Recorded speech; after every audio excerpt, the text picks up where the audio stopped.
Hey guys, Tim Little here with Tacticalbassin.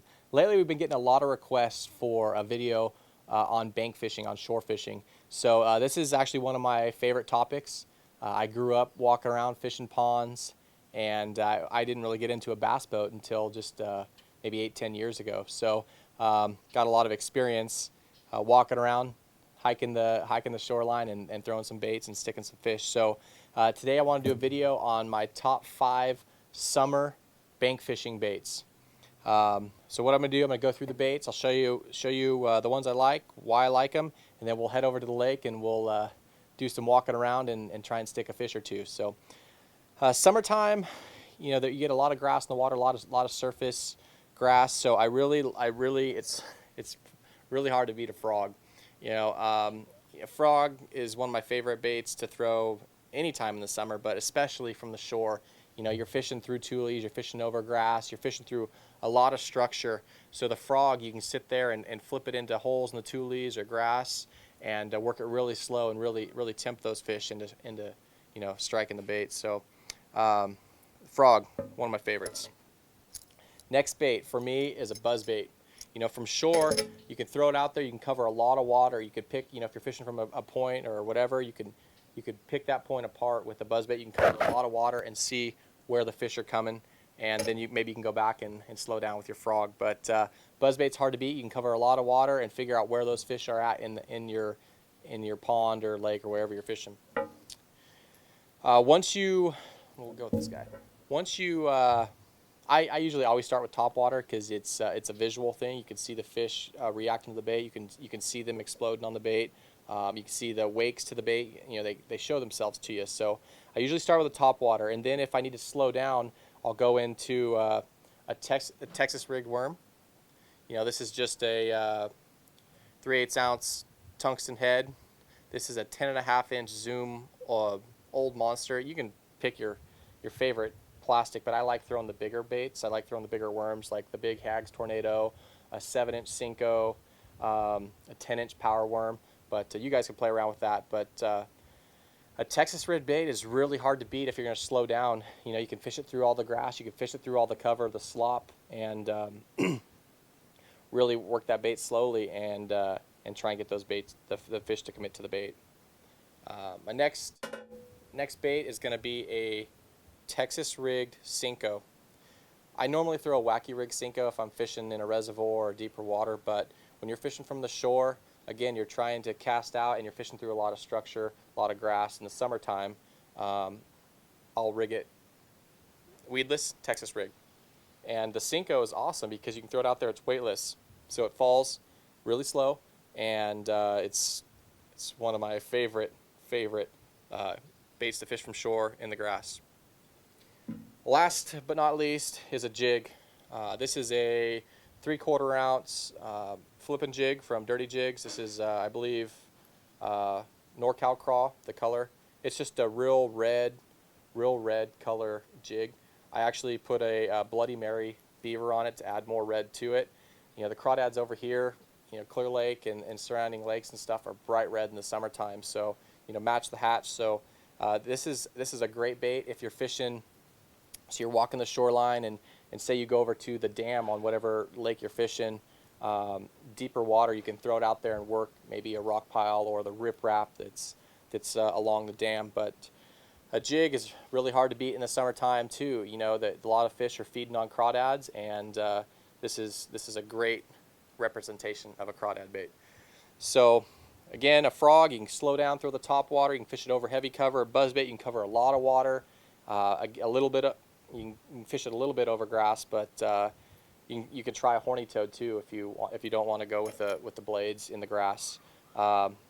Texas rig big worm, weightless Senko, either 5, 6, or 7-inch, depends on what the fish you're fishing for and where you're at, and then 3/4 ounce flipping jig.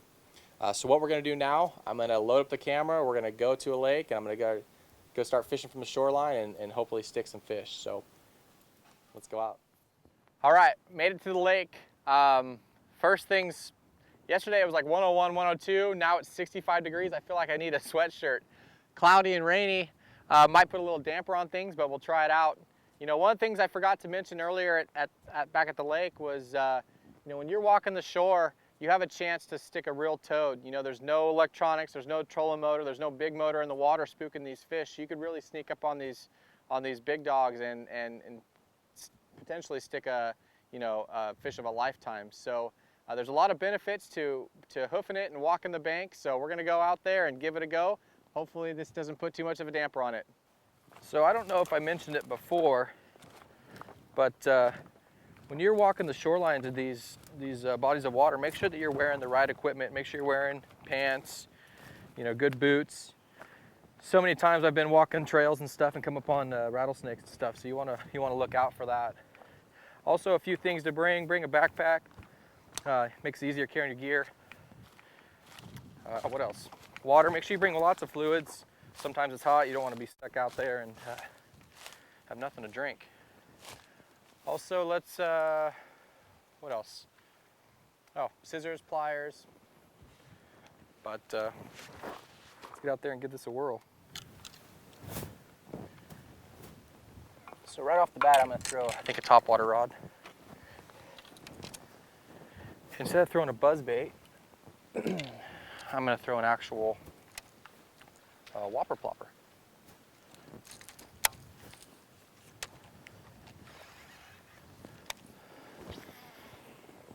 Since there's no vegetation, except for real close to the shoreline, I can burn this along the bank.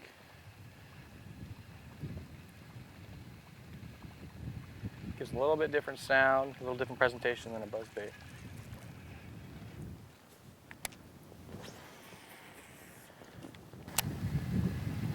And it's starting to rain.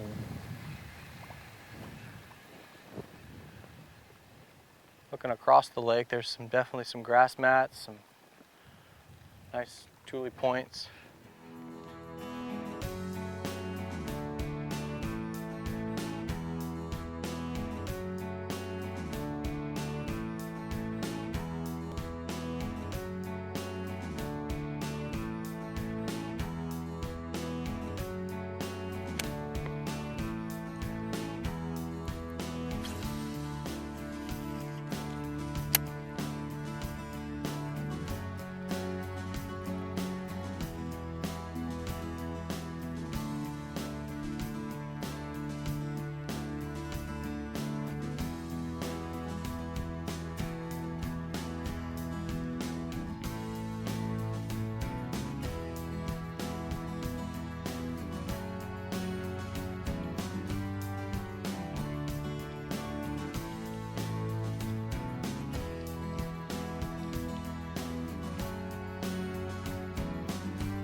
All right, back at the house, and of course we got decent weather. So that was a little bit of an experience today. I wasn't expecting yesterday would be 101, 102, and today to be 65, windy and raining. But learned a few things today.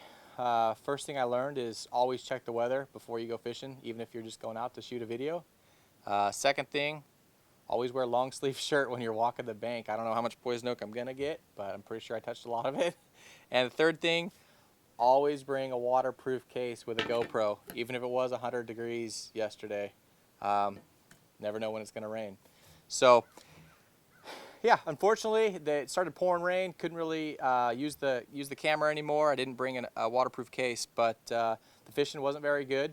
The lake was really cool. It was the first time I actually walked around and fished it. So learned some things about the lake. There was some really good offshore grass I didn't know about. So I'm looking forward to going back when the climate and weather cooperates. Don't get me wrong, I love the rain. You know, we're out here, this fire's just been raging out of control, so I'm sure every little last drop helped the firemen, and hopefully they can get that fire contained. Matt, always interrupting.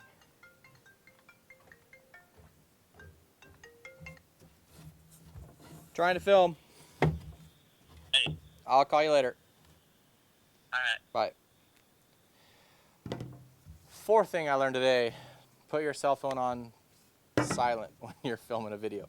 So getting back to the top 5 baits for summer shore fishing. Today I switched it up. You know, before I said a frog and a buzzbait / horny toad. The reservoir, the lake that I was at, actually seemed like it had really steep banks. It didn't seem like there was a lot of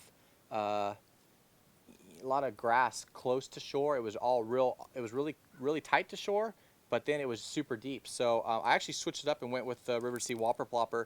Again, you can cover a lot more water with buzzbait style bait, and didn't get any bites, but I have in the past. Again, the frog. There was a lot of tules there, a lot of grass that I think would produce if the conditions were right. Today just didn't happen, but again, frog is always one of my go-to summer baits, no matter if I'm shore fishing or fishing from a boat. Threw the jig a little bit today. You know, the lake that I was at actually had some real good riprap on the dam, and I think that would work. I don't know if the fish eat at night or what, but like I said, the reservoir that I was at seemed like this will work. Again, the Texas Rig Cinco. This is the 6-inch. Tremendous bait. And the Texas Rig Worm. Again, this is the Zoom Old Monster. I think it's 10.5, 11 inches, something like that. But 10-inch power worm, Hag's Tornado, 7-inch Senko. They're all great baits.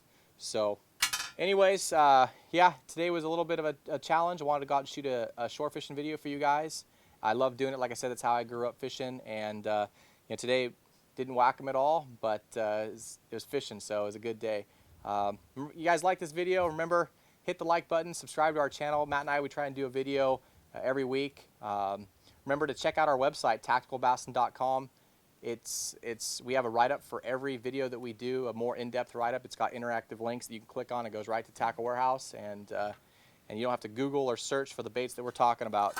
So, number 5, lock your pets inside when you're trying to film a video. Anyways, I hope you guys like it. Talk to you soon.